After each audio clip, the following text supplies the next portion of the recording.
Good evening, Dolphins fans. Welcome to a Halloween edition of the On the FinSide podcast with Kat and Paul. Follow us on Facebook, Twitter, all of our social media outlets, as well as the FanSide Network and FinFanatic.com. The Dolphins win the game 31-27. Go to 5-3 on the season. Paul, first, I've got to ask you, did you not get the memo tonight? It's Halloween. I went out trick-or-treating and, hung out with the kid a little bit and his girlfriend and his buddy. I didn't have to dress up. This beautiful face is costume enough. Fair enough. But then, we're just going to do this like normal then. All right. I think you should keep the mask on the entire time, but.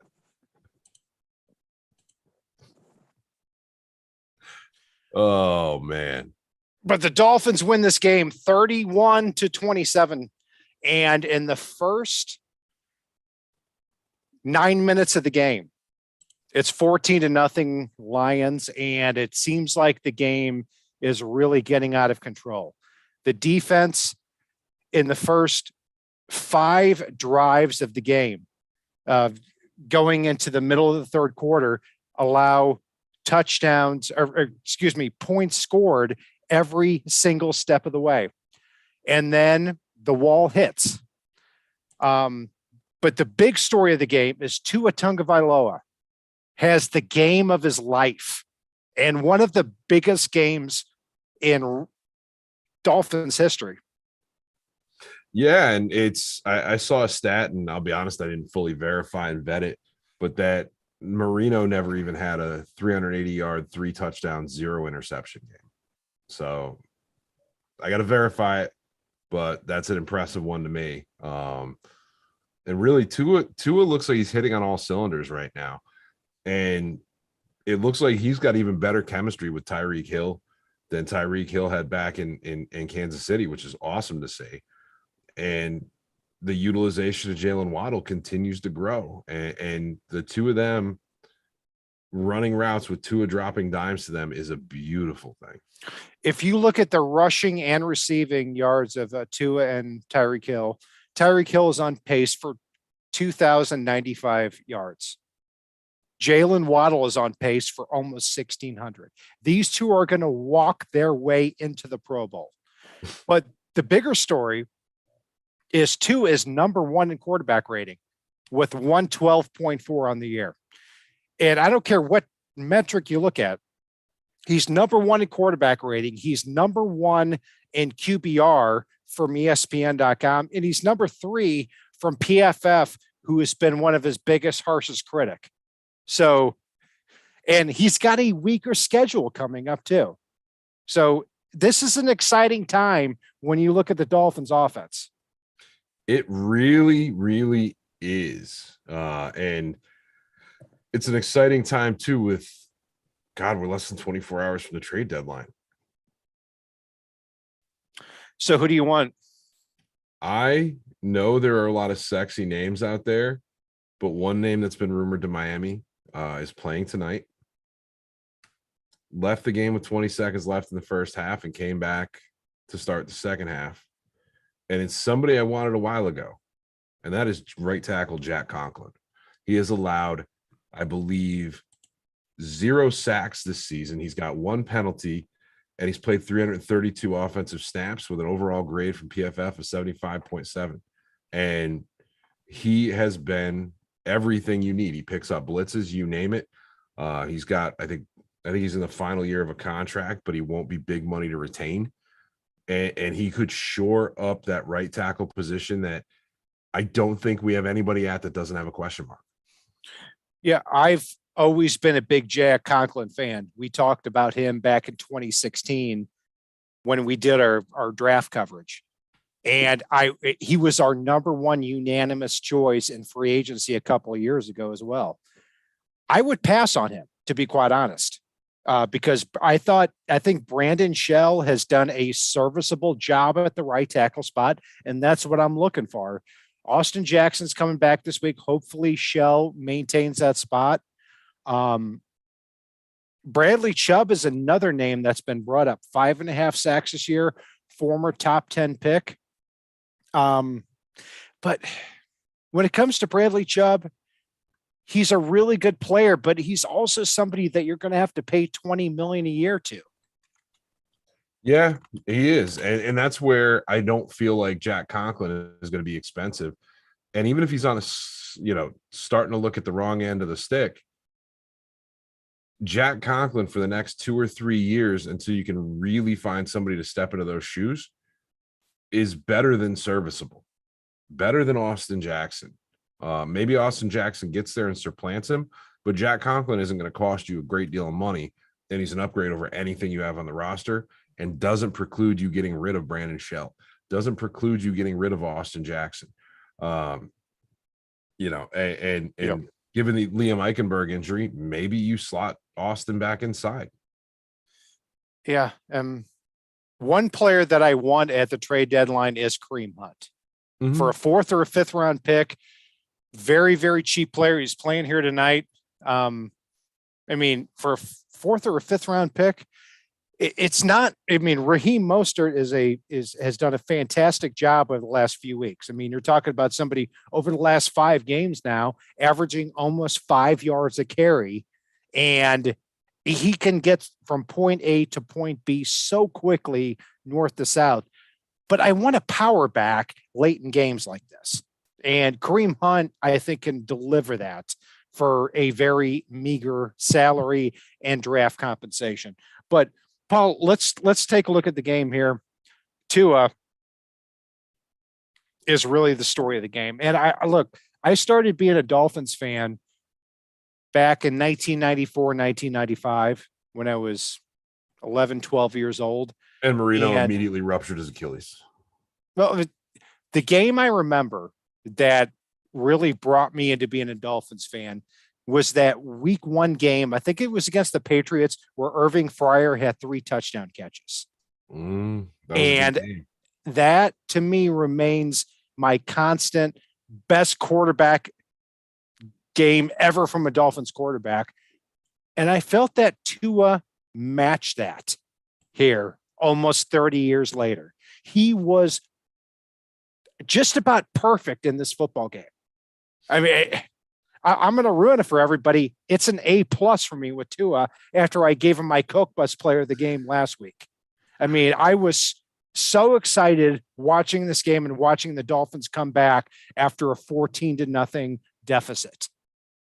No, and he really put the ball into some tight windows at times, including on a few incompletions where it was his guy gets it or nobody does. And he took off. He was a lot smarter when he ran with the ball, I felt like, yesterday than we've seen from him in a long time. Really, I have zero complaints about Tua and nothing but positive things to say.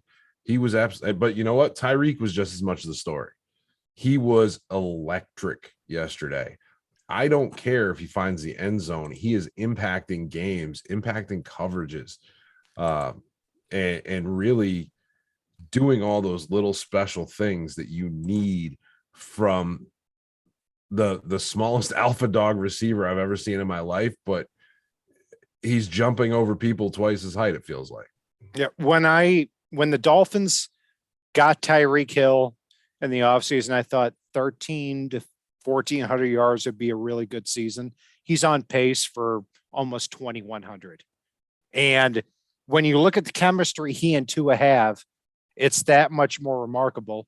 And then you factor on top of that, Jalen Waddle is on pace for almost 1,600.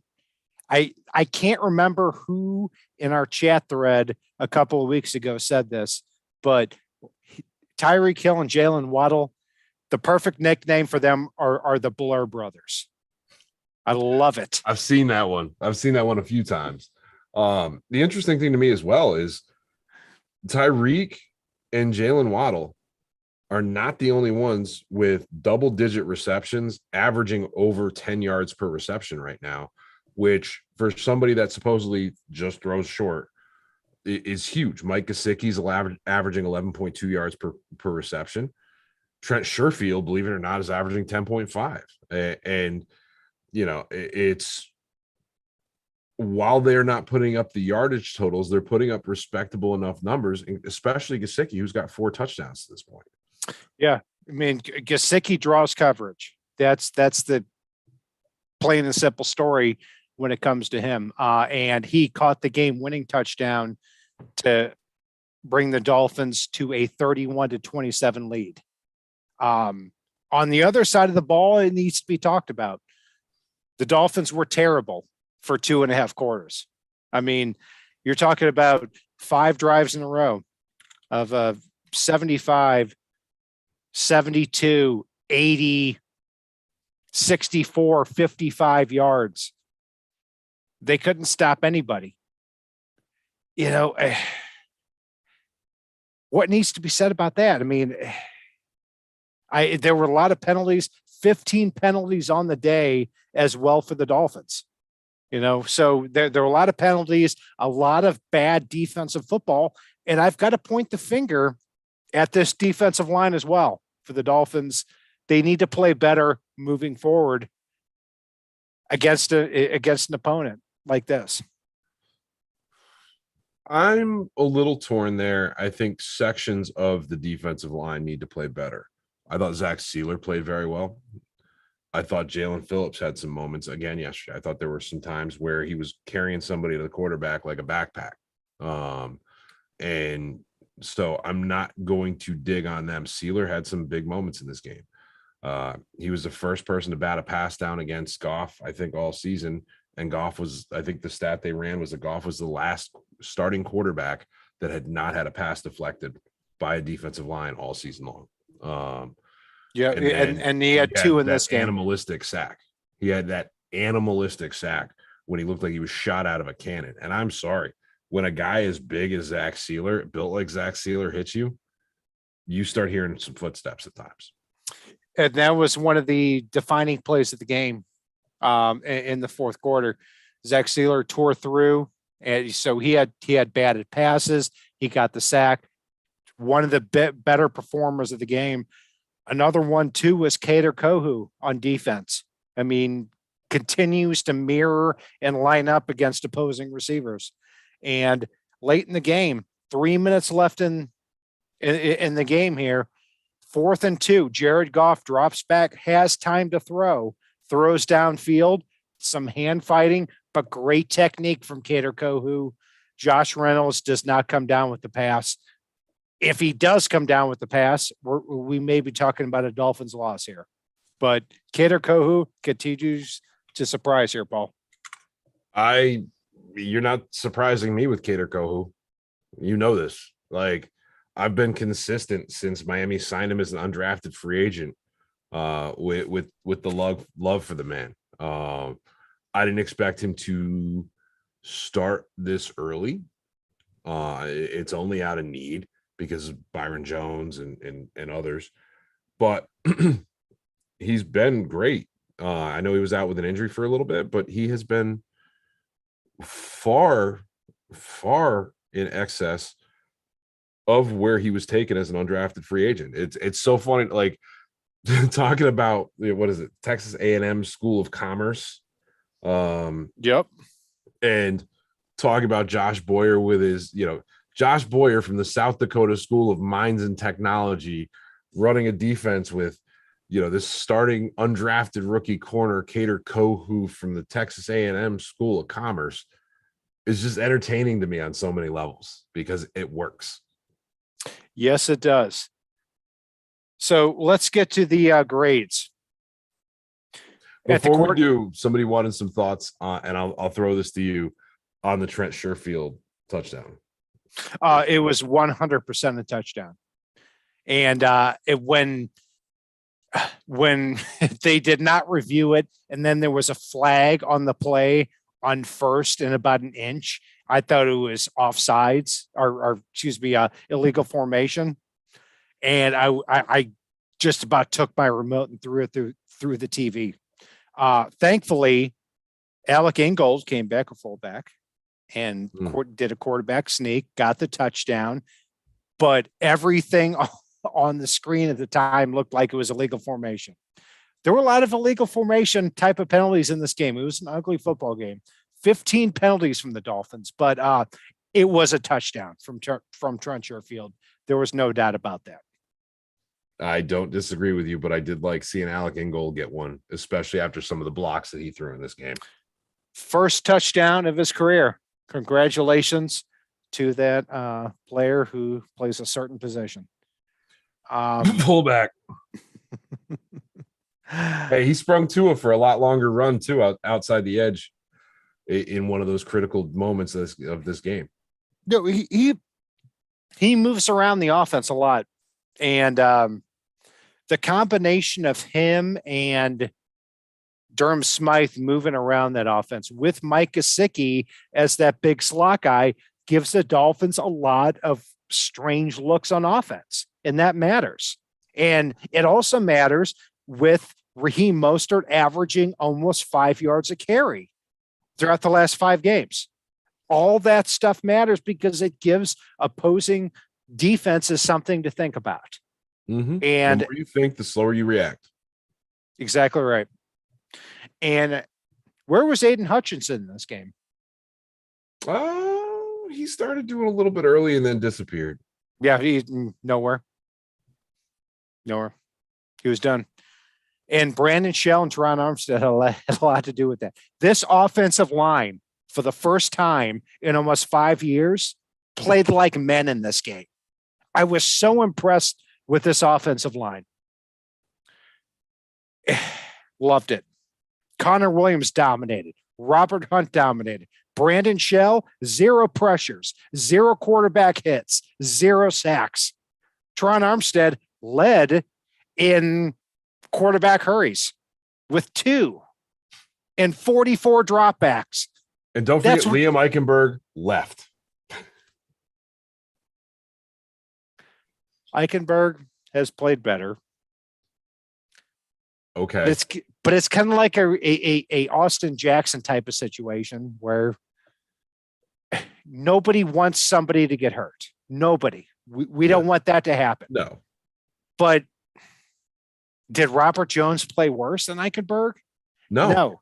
He played better. Did Brandon Shell play worse than Austin Jackson? No. I mean, that's just reality. Look, and they're coming back too. So Liam Eichenberg playing better is like saying, like, well, instead of being a liquid turd, he was a solid turd this game. So good for him. Yeah, I mean, he's been playing better, but a little bit better, you know. So let's get to the grades here. A+ for the same position we go first with every week. Yeah, Mr. Tua Tagovailoa. And his huge game, both running the ball and slinging it all over the yard into the tightest of windows. 29 of 36, 382 yards, 3 touchdowns, 0 interceptions. We didn't see a lot of those dropped interceptions from last week because he was on target and on the same page as his receivers over and over again in this one. Easy A+ for me. Especially with all the stats you brought up earlier, as far as where he is at in the NFL, with everything from QBR to you name it. It's an impressive thing. And you've even got folks like Joy Taylor turning around and saying, maybe the Dolphins made the right move taking Tua over Justin Herbert here. Yeah, I don't give out A+ so easily, and I'm still going to give an A+ here. That's what I'm telling you, the best quarterback performance here against the Detroit Lions in almost 30 years. I mean, and if you want to see the proof of that, go back to the All-22 and see him throw the ball up to Tyreek Hill twice. That may look like just 2 prayers. It wasn't. I mean, he was perfect in these games, and in a game where the Dolphins were down 14-0. I am so excited about Tua, and I'm so excited to go to the Bears game next week. Oh, I forgot you're going to the game. Heck yeah. Oh, A+. I can't believe it. Paul, I'm going to throw down a B+ for the running backs here. I liked what I saw out of Mostert. Chase Edmonds continues to be the Liam Eichenberg of the backfield lately. But Alec Ingold, as I mentioned earlier, did have some impressive plays, including his 1-yard touchdown mush, springing Tua around that edge when he flew out and stalk blocked an open space, and really continues to be the man at fullback that, the way that he plays football. Dan Campbell's on the other sideline going, why can't we get that guy? He just hits people. So yeah, Raheem Mostert played well, 4.6 yards per carry, continues to show everything that we want from him. I'd like to see him get some more carries, but I'd like to see him stay healthy and get a running mate. But a B+ is an easy one for me here. I have zero issues with anything not named Chase Edmonds in that backfield. Yeah, and when you see Chase Edmonds take a handoff compared to Raheem Mostert, it's so obvious that Mostert has so much more speed. I mean, there's no other way around that. Myles Gaskin was inactive, and then Savon Ahmed shockingly had 1 carry for 2 yards. Mostert's faster, but you know what? He's also more decisive than Chase Edmonds. Yeah, you can see 100%. Yeah, and what would happen if the Dolphins had a decent second running back? I mean, they could establish the run that much more. Wide receiver, Tyreek Hill, 12 catches, 188 yards, another rush for 7 yards. I mean, they're uncoverable. We just keep going back to it game after game after game. They're uncoverable. And Cedric Wilson, I don't get too far into that because Waddle and Hill, when they're healthy, catch so many passes. River Craycraft was not in this game. Sherfield was a decent complimentary piece, did a good job as well. Mike Gesicki, game-winning touchdown, A+. I am with you on that. It's unreal. Like, there should have been 4 touchdowns in this group, like you outlined earlier. And, Tyreek Hill and Jalen Waddle combined for 20 catches again, and over 300 yards between rushing and receiving. And that's insane to say about 2 players so often this year. They are writing the record books as a receiver tandem right now. And when you look at on the season, rushing and receiving, Tyreek Hill, 986 yards, Jalen Waddle, 744. They're going to walk their way to the Pro Bowl because you've only 4 wide receivers make the Pro Bowl. Tyreek Hill is going to make it. Stephon Diggs is going to make it. Jalen Waddle is going to make it. Jamar Chase just got hurt for 6 weeks. And the 4th possible option is Michael Pittman, who is on pace for barely 1,000 yards. So they're going to walk their way to the Pro Bowl. Dude, Tyreek's going to have 1,000 yards after this coming weekend. Yeah, if he catches he's at 961 yards right now receiving. If he catches one pass for 15 yards on an out route, he's at 1,000 yards. Well, 1,000 all purpose, but if he catches a 39-yard pass or a 40-yard pass, he's over 1,000 receiving yards. He's at 961 receiving yards right now. Yeah, which he can do in his sleep. Yeah. And Mike Gesicki, a mismatch problem, and that's why you don't trade him at the trade deadline, which at least I'm not in favor of. No, I'm not in favor of it either. I'd like to see him here long term, and honestly, I'm starting to think he wants to be here long term. We've just got to figure it out because his usage with Tyreek Hill and Waddle, I think, is only going to improve. We've seen it improve as the season's worn on. And even if he's just catching those critical touchdowns in critical moments, I am satisfied with that role on this team, and it's worth $12 million a year or whatever he ends up at. $12 million I would be in favor of. I think you would probably get more, but that's a subject for a different day. Offensive line, Connor Williams dominates at the center position. Robert Hunt, solid job as well. And Brandon Shell continues to impress me. Armstead speaks for himself. I mean, and those, if you want to look at what Teron Armstead is capable of, just look at these sweep plays where Raheem Mostert just gets 10, 15 yards at a time. He did in this game as well. And, Liam Eichenberg at the left guard spot, I thought he did well, and then he got hurt. Robert Jones comes in for 15 plays, and I thought he did a quite replaceable job. So, I mean, this offensive line gets an A for me as well. I'm with you on the A, especially while Eichenberg had what probably his best game before he got hurt. Robert Jones still looked better when he came in. And I felt meshed better with Armstead and Connor Williams next to him. And end of the day, you can put the best player on the field or the one that's getting paid the most. And one of them helps you more towards wins than the other. On the defensive side of the ball, not so much of a pretty picture. When you look at the way the game started, not much pressure on the quarterback. And Jamal Williams was getting a lot of yards inside as well. Zach Sealer was the star of the fourth quarter, but other than that, not enough pressure on the quarterback. Nothing from Emmanuel Ogbah, nothing from Melvin Ingram. Raekwon Davis, I thought, had a terrible game. Christian Wilkins was not his usual active self either.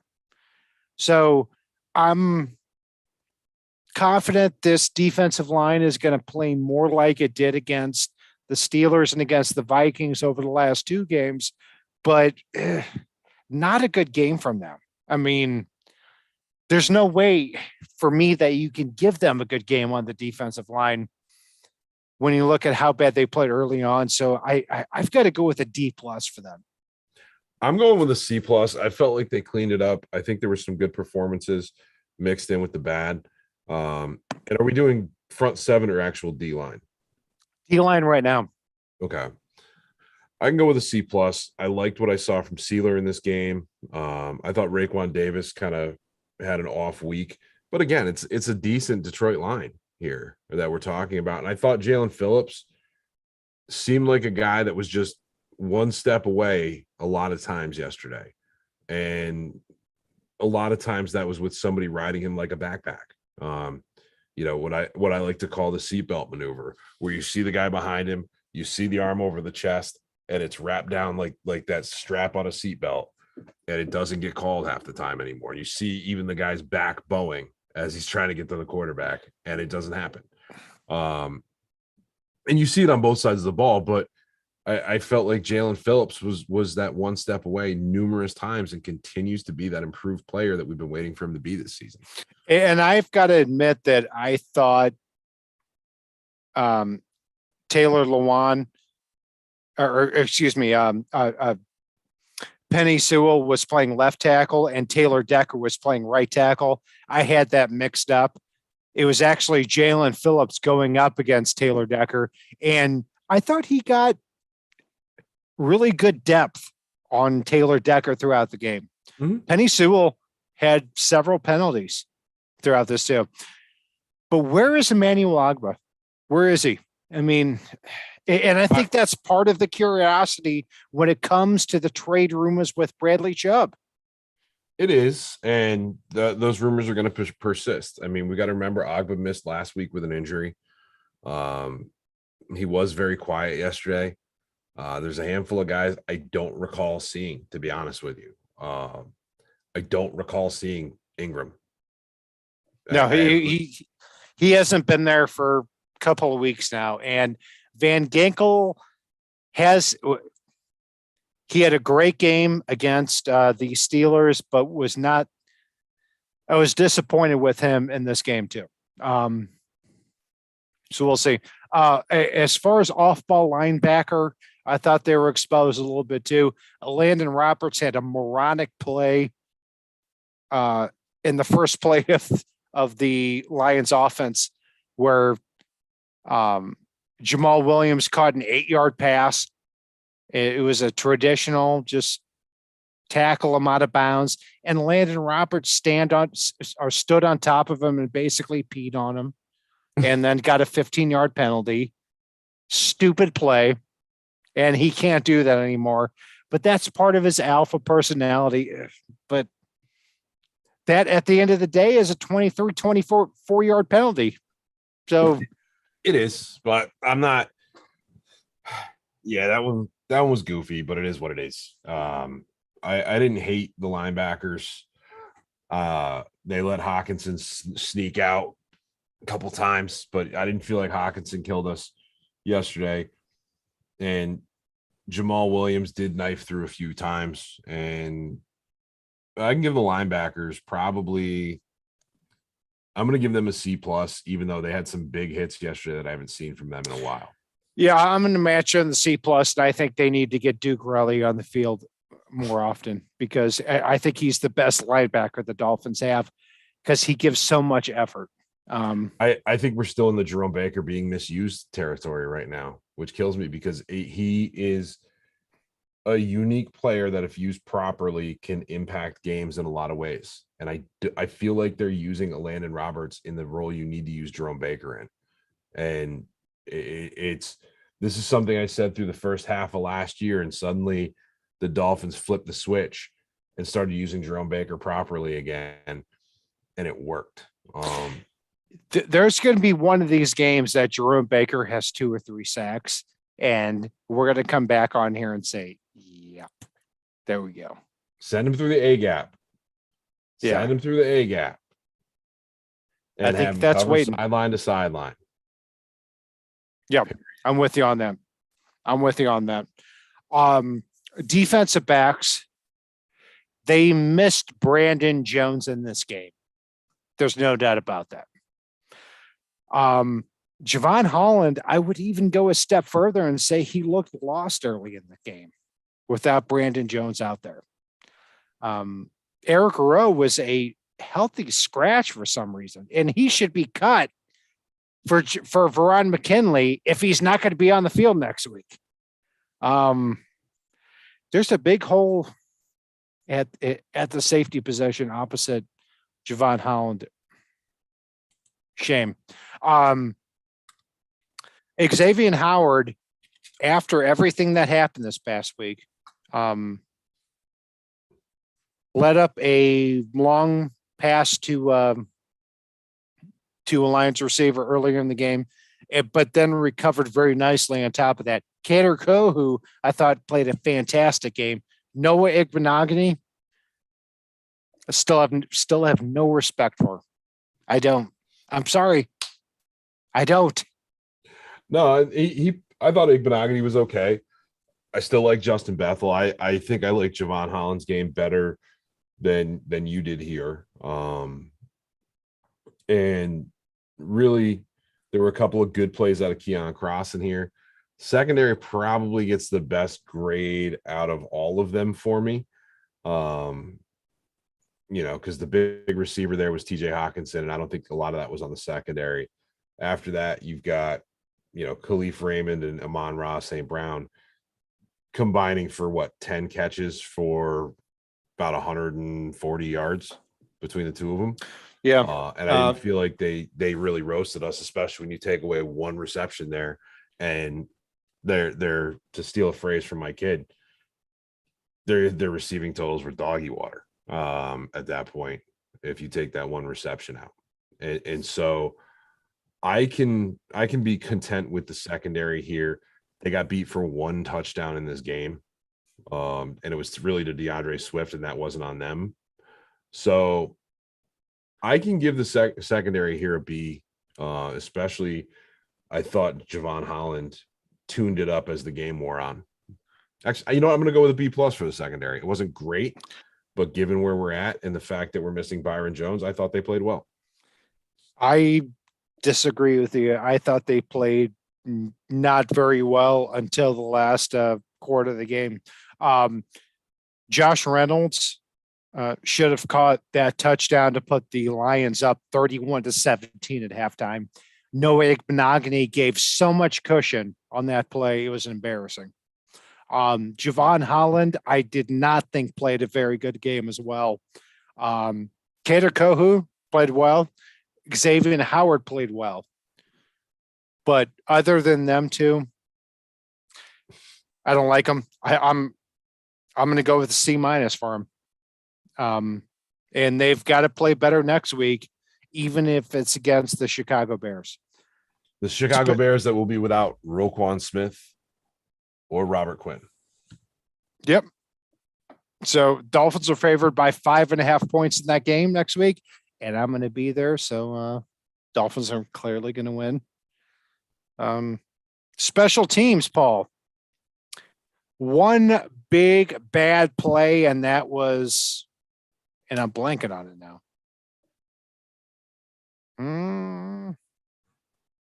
Can't remember. She should have written it down. Thomas Morstead pinned Detroit inside the 20 with the right before halftime, the fake punt when the Lions were supposed to finally punt to the Dolphins, and it was a fake punt, run around the edge, and Duke Riley actually broke containment, and they got around it. And yeah. But other than that, nothing bad on special teams. Jason Sanders, for everything that was said about him early in the season, has been lights out over the last 2 games. Mm-hmm. No, I mean, and he went 1 for 1 from 45 yards. He played well. I think Thomas Morstead on his one opportunity, even though it was a 38-yard punt, like I said, pinned Detroit deep on that one. I thought the coverage team did well. I thought, other than that fake punt, I had zero issue with special teams. I feel like Miami has cleaned that up over the past few weeks, and that is a beautiful thing to see. I can go with a B+ here just because it felt like there wasn't a lot to work with in this one, and because of the fake punt issue. But again, there's a reason why fake punts work, because they're not expected in the given moment, and typically that one wasn't in that moment. So yeah. So player of the game, I'm going to reverse what I said last week. My player of the game is going to be Tua. My Coke Bus player is going to be Javon Holland. I did not think that he stepped up to the challenge, and I thought he was lost without Brandon Jones in this game. So I'm looking for that to reverse next week at the safety spot. But Tua had an amazing game, and one of the best games I've seen in my last 25 years of being a Dolphins fan. For me, I'm going to go Tyreek for my player of the game. There are a lot of people that could have been in this one, but I will go with Tyreek here. Somebody I don't know that I've actually had as my player of the game yet this year, surprisingly, and he deserves it. He's 12 receptions, 188 yards, impacting the game even when he didn't get the ball or have his number called. Electric, and the chemistry with Tua continues to develop. And it says something that he's my player of the game when Jalen Waddle had 8 receptions for 106 yards and 2 touchdowns. Yep. And Tyreek's my player of the game here. But again, he just impacts the game in so many ways and forces the defense to account for and adjust to him, and continues to get it done regardless. And that makes it easy for me with Tyreek here. As far as my Coke Bus player of the game, this one hurts a little bit. It's somebody that it felt like you didn't even realize he was on the field most of the game, like I referenced, and I'm going to throw that at Emmanuel Ogbah. Yeah. This is somebody that should have been terrorizing Jared Goff, was forcing penalties on Penei Sewell at times, and still didn't really do anything in this game. I mean, stat line, ready for this, for Emmanuel Ogbah: 0 tackles, 0 assists, 0 sacks, 0 anything. It hurts. You're talking about somebody who makes $15 million a year. At some point he needs to I don't care what he's making. He is supposed to be I do. leader. Well, but hear me out here. He's supposed to be one of the leaders of this defense. He's supposed to be your premier pass rusher. He's supposed to be a lot of things. The one thing he's not supposed to be is invisible. In this game, he was invisible. Yeah, I'm with you on that. And Thomas Morstead continues to be a stud. I love him. He does. He's We've been fantastic. so spoiled with Dolphins punters. We really have. Except for what Pilardi, what was his name? He was just a stopgap on the way to the right one. Yeah, that's right. So that's going to do it for our breakdown of the Dolphins 31-27 win over the Detroit Lions. Follow us on Facebook, Twitter, all of our social media outlets, as well as the FanSide Network and FinFanatic.com. I'm Brad Cat NFL, Paulus Fanatic _